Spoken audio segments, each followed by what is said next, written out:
అందుకంటే ఇప్పుడు ఆల్మోస్ట్ వచ్చాం మొత్తము సారుధ్యాన్ని తప్పితే వాళ్ళ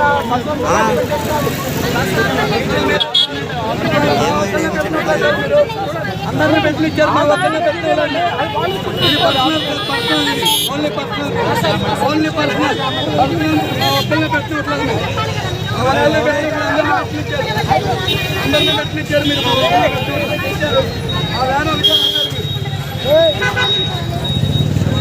ఒకటే ఆపారు. మీరు అందరూ అమ్ముకున్నారు, అందరూ తిన్నారు అక్కడ. అప్పుడు పబ్లిక్ ఆగట్లేదా? అప్పుడు ట్రాఫిక్ జామ్ అవ్వట్లేదా? నాకు ట్రాఫిక్ ప్రాబ్లం అవుతుంది, దానివల్ల నాకు నా ఉపాధి పోతుందని కూడా నేను మీ మీడియా వాళ్ళందరూ బిజినెస్ చేసుకున్నారు కదా. మరి